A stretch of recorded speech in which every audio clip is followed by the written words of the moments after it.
কৃষি খামার একটি সাদা মাছের হ্যাচারি।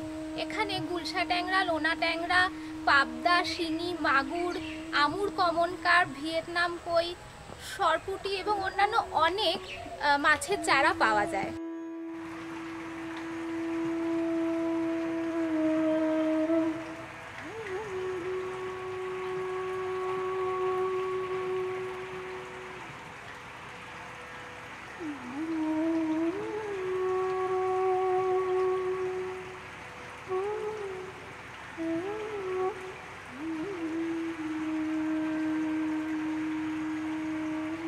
গাইঘাটা থানার মরালডাঙ্গায় অবস্থিত এই সাদা মাছের হ্যাচারিতেই তৈরি হয় আমুর কমন কার্পের চারা, যা প্রতিটি মাছ চাষি ভাইদের মুখে ফুটিয়েছে একটি চওড়া হাসি।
আচ্ছা, এটা আমাদের ব্রুডার আমুর কমন কার্প।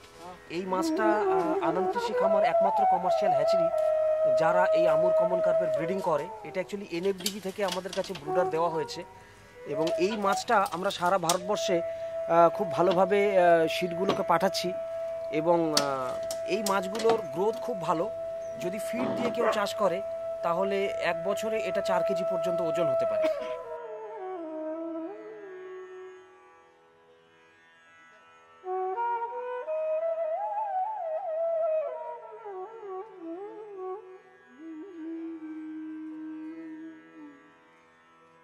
এটা পাবদা। আমরা এটার সায়েন্টিফিক নেম হচ্ছে ওম্পাক বিমাকুলেটাস। তো এই প্রজাতির পাবদাটাকে আমরা ব্রিডিং করাই এখানে।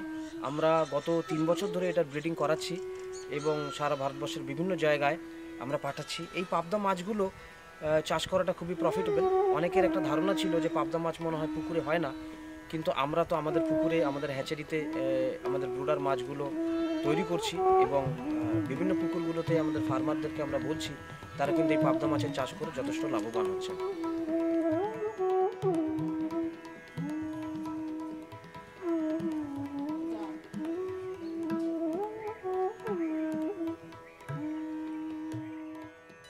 আচ্ছা, এটা হচ্ছে সরপুঁটি, খুব দামি একটা মাছ এবং এই মাছটারও আমরা ব্রিডিং করাই।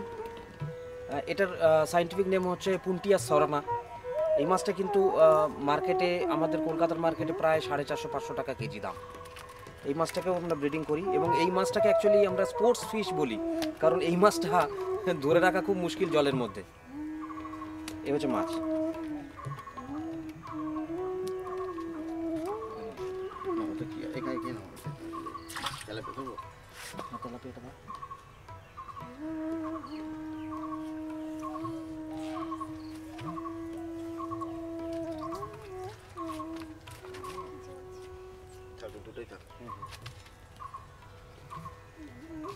এটা হচ্ছে তেলাপিয়া ওরিওক্রোমিস নাইলন্টিকাস। দেখতে পাচ্ছেন যে যথেষ্ট ভালো সাইজ। এটা গিফট প্রজাতির তেলাপিয়া এবং আপনাদের অনেককেই দেব, তো সেরকম আপনি দেখুন কত সুন্দর সাইজ আছে এটার।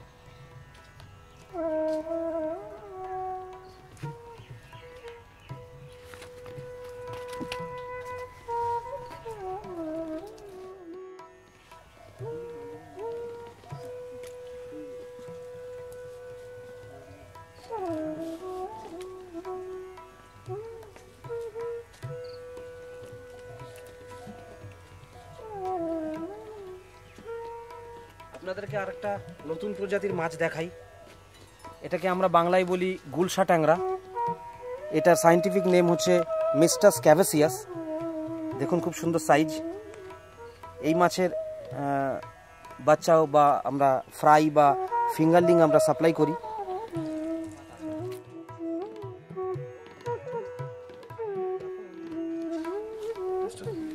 এটা মিস্টাস গুলিও নোনা ট্যাংরা।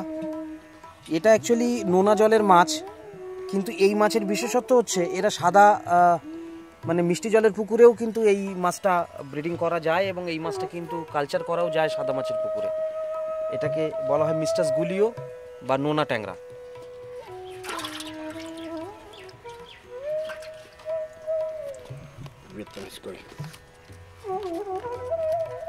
এটা হলো ভিয়েতনামিজ কই।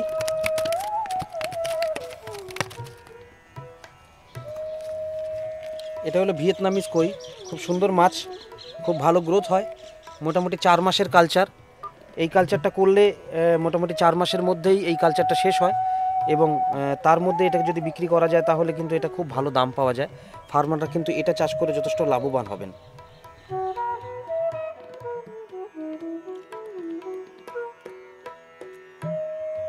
খুব সুন্দর দেখতে একটা মাছ, রেড কমন কার্প।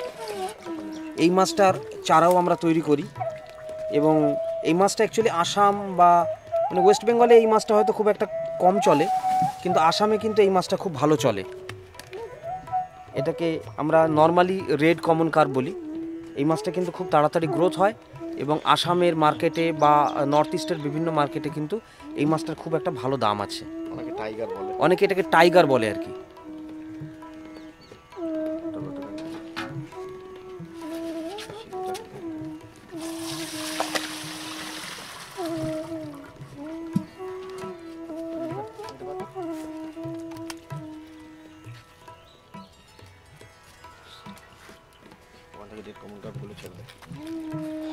এই মাছটাকে আপনারা সবাই চেনেন, এটা শিঙি, হেট্রোপিনেটাস ফসিলিস।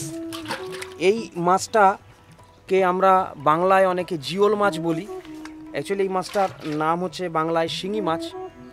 এই মাছটা কালচার করা কিন্তু খুব ভালো এবং এই মাছটা 6 মাসের কালচার। এই মাছটা 6 মাসে মোটামুটি 60-70-80 গ্রাম কিন্তু ওজন হয়ে যাবে এবং সত্যি কথা এখানে কলকাতার মার্কেটে রিটেল মার্কেটে এটার দাম 800 থেকে 1000 টাকা হয়ে যায়। তো আমার মনে হয় এটা খুব কম হলেও কলকাতায় যদি হোলসেল মার্কেটেও যাওয়া যায় তাহলেও 500 টাকা কেজি এটা পাওয়া যেতে পারে। এটা শিঙি মাছ, হেট্রোপিনেটাস ফসিলিস।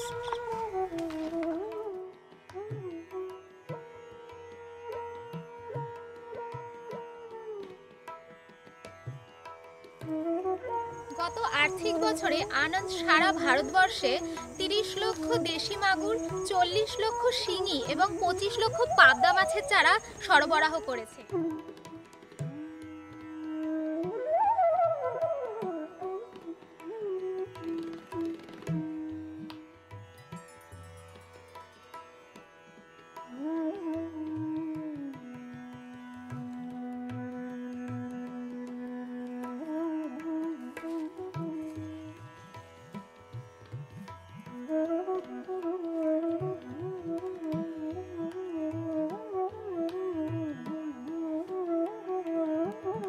কমন কার্পের উন্নত মানের চারা সারা ভারতবর্ষে একমাত্র আনন্দই সরবরাহ করে থাকে। আনন্দ শুধুমাত্র একটি হ্যাচারি নয়, আনন্দের একমাত্র লক্ষ্য মাছ চাষের মাধ্যমে মাছ চাষিদের অর্থনৈতিকভাবে স্বাবলম্বী করে তোলা।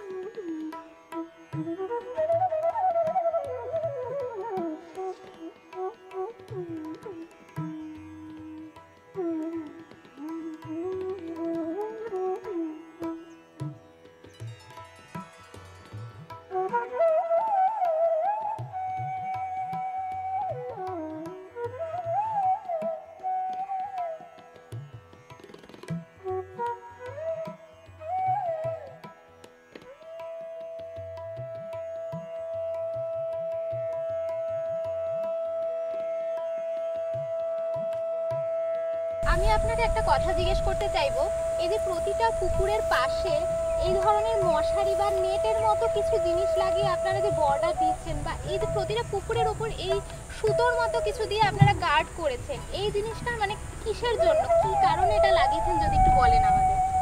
দেখুন, ব্যাপার হচ্ছে যে এটাকে আমরা সোজা বাংলায় বলতে পারি বায়োসিকিউরিটি। আমাদের মাছ চাষের জন্য এটা খুবই ইম্পর্টেন্ট।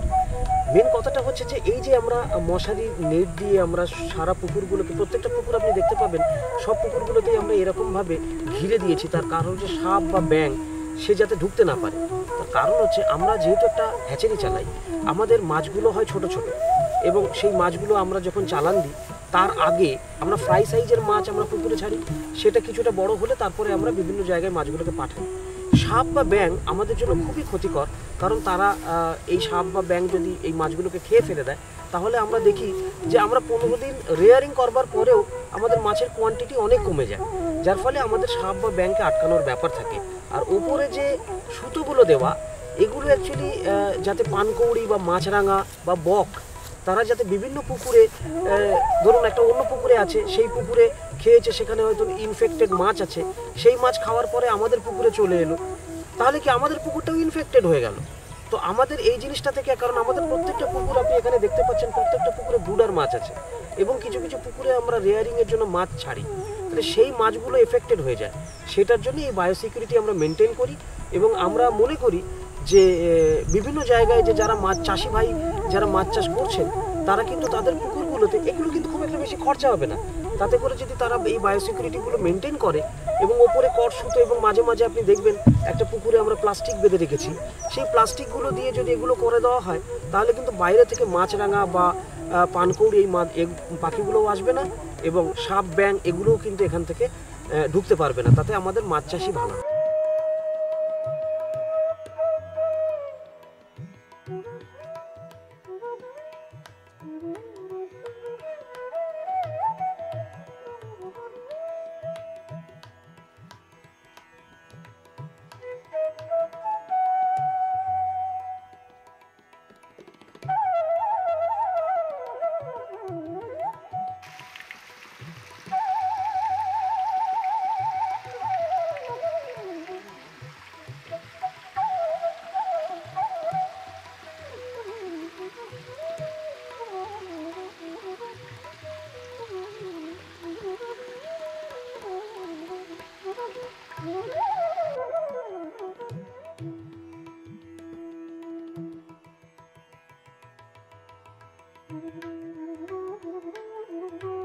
বাংলার বিভিন্ন জেলায় যদি উন্নত পদ্ধতিতে মাছ চাষকে পৌঁছে দেওয়া যায়, তাহলে বাংলার অর্থনৈতিক মানচিত্রকে আমূল পরিবর্তন করে দেওয়া সম্ভব।